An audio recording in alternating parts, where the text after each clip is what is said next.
Hi, everybody. It's another week and I'm pixelated. It's not a good signal. So anyway, COVID, one individual has COVID. It is isolating, no bad or anything too serious there, hopefully.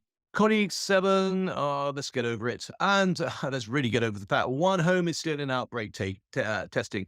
We have to do it. We have to follow the rules. But sometimes rules are just asinine. Why are we discriminating against individuals, our sons and daughters, who have learning disabilities, who are ordinary people in a particular set of circumstances, and this should not be applying to them anyway.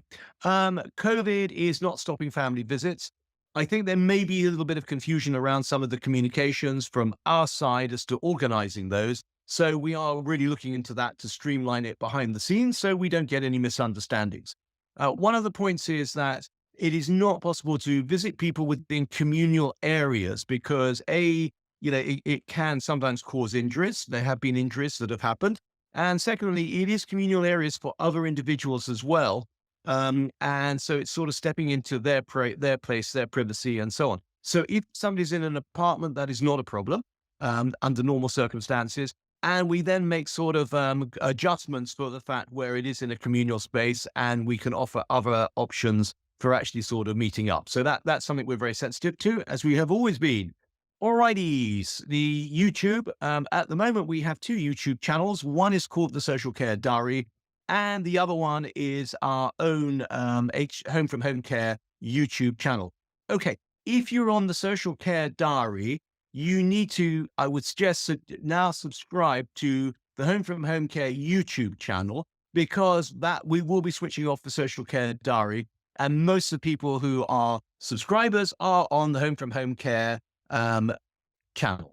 Okay, if that all makes sense to you, that's great. Makes partial sense to me, but hopefully. But if in doubt, send an email and we can give you some more updates as to how to deal with that. We are celebrating cultural diversity. We're doing workshops and we're weaving it into our events. Cultural diversity brings a lot of richness with it, and we have a fantastic multicultural team of people supporting, and equally we have a number of individuals. And anyway, it's a really great thing that we're subscribing to there. So we really like that. Zone standard management.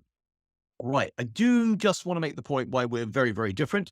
It is because we have this fantastic insight into data. We have one office now in the Social Care Exchange, which is just dedicated to data. And we have 10 people in that office.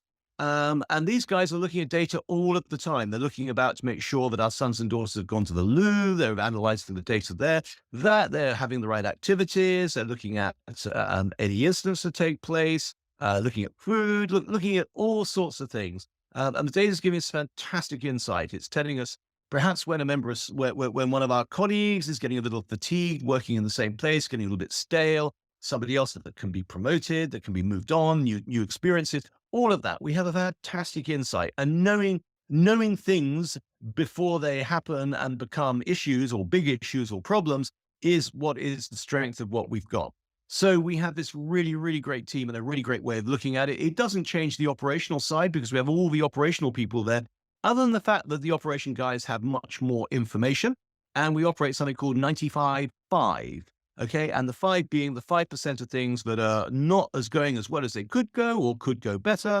And we're looking at those all of the time, the 5%. The 95 is great. We look at that for other reasons, but it's the 5% that we look at. And the data is actually allowing us to get to claw through so much information. This is zone standard management and the way we analyze the data so that we get to the heart of the problem. Okay, so that's what we're all about, and the desire to make things better on an everyday basis for everyone, because we can always be better tomorrow. We know that. And on that happy note, I wish you a really great weekend and a great week, and catch up with you next week. All the very best.